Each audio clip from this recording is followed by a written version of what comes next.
We all know that XRP and CBDCs will soon be in the market despite the delays. And for the XRP Army, we hope that CBDCs will launch on RippleNet, and that will instantly propel XRP's price all the way to $184. But for now, all we need to do is to check and see if XRP will be allowed to be traded in the US. With that in mind, listen to this before we roll that intro. Now, from what we understand, they want you gone. They're trying to get you off the case. What happened? Well, Charlie, thank you. And thank you, Liz, for having me back on. It's crazy times. They're reasserting that things that they've already asked to the judge. I made a YouTube video where I did a satirical mock cross-examination of former Chairman Clayton, and I infused scenes from My Cousin Vinny, and I tweeted a few things that were harsh criticism, and they told the judge that I shouldn't be granted amicus status because of that. She rejected those views, granted me amicus status, and lo and behold, now they're arguing that I should be thrown off the case. Right. Well, just so you know, I'm not saying I agree. I'm not saying I agree with them, but they described you as violent. I know you were a Marine, but you don't look that violent. But they said that you said you wanted. There was one thing where you satirically suggested you would smack Jay Clayton, the former SEC chair, in the face. And there was, what was the other one? It was the video of the mock video of Clayton, and also that you mentioned a witness for the SEC. Obviously, these are you were kidding around, right? I mean, just get that off the table. Yeah, it was a mock cross-examination of Jay Clayton, satirical, exaggerated. For example, Charlie, Liz, I had a time where in the My Cousin Vinny movie, the judge says to Joe Pesci, "Are you on drugs?" And I remember that. And I respond to the judge, pretending, "No, Judge, I don't use drugs, but maybe I'll need them soon." They claim that I promoted drug use. They literally argued that nonsense. The judge rejected all of this. Well, they are losing the case. This is, by the way, Liz threatens to kill me every day. So, and as always, welcome to Money Side, your favorite crypto channel. If you're new here, hit that subscribe button and turn on notifications so you get updates when we drop new videos. Don't forget to smash that like button, and you can always leave a comment or a question in the section below. Than it looks, and that means you've got to build a global network, which we have with RippleNet. Which is now in 70 plus countries with partners on the network that are world-class partners that we've spent a long time vetting, making sure from a KYC and AML standpoint, they are world-class before they even participate in the network.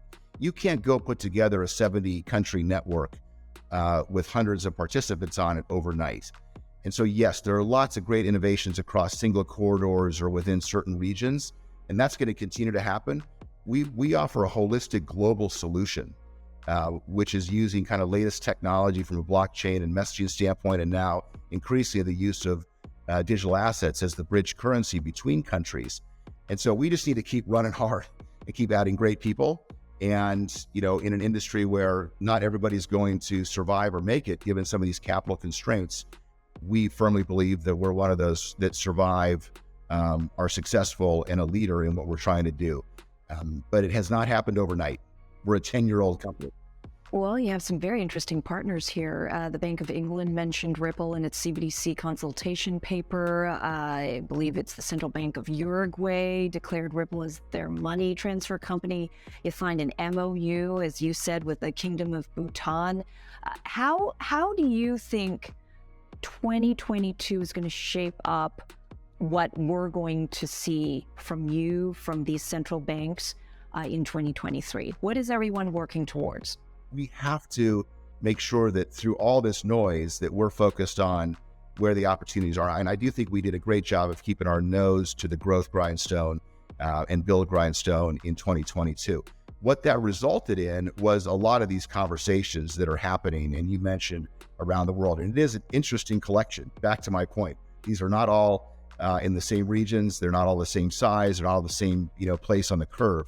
But I think you'll see more of those emerge as people get an understanding of the technology of what we offer, and more MOUs are signed, and maybe more focus from the industry on going after this. So we're encouraged for 2023. According to what's currently happening in court, I think they're attacking John Deaton because they want him out of Ripple's defense team. I mean, let's face it, John has been a force to be reckoned with in this case, and taking him out of the case could dent Ripple's defense. Without a doubt, John Deaton speaks for all the XRP supporters out there and also the entire cryptosphere, and I think that's a noble cause. Here's a tweet from John Deaton which reads, "People are reading this entirely wrong. People read that Judge Torres dismissed the case versus 2 guards who falsified records related to Epstein, and then make the crazy leap that Judge Torres is part of the deep state and will thus decide in favor of the SEC. Absolutely not true." This tweet was a response to a statement by Crypto Bull, which states, "This is bad for XRP and Ripple in my opinion. I actually now believe that Judge Torres will rule in favor of the SEC, and we will have to wait until the case goes to the Supreme Court."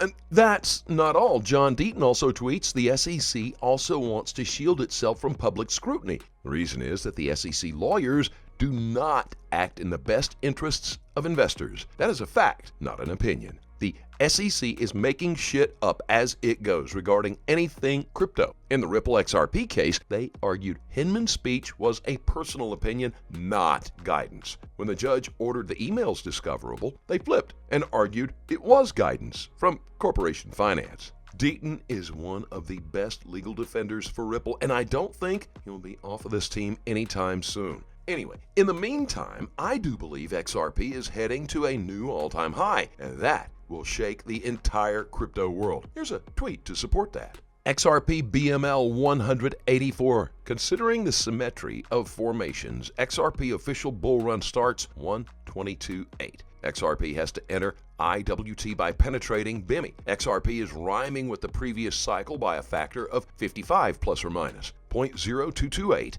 At 55 is equal to $1.25. Previous all-time high, 335. New all-time high, 335 times 5 is 184. Do you think XRP will reach $184? Let us know your opinion in the comment section below. As always, do your own research and always trade safely, guys. Please keep in mind we're not a licensed financial advisor. All videos on this channel are intended for entertainment purposes only. Let us know what you think in the comment section below and let's have a conversation. Thank you very much for watching. Don't forget to like this video and please click on that subscribe button below and turn on notifications so you get informed whenever we post our amazing content. Thanks again, and we'll look forward to seeing you on the next Money Side.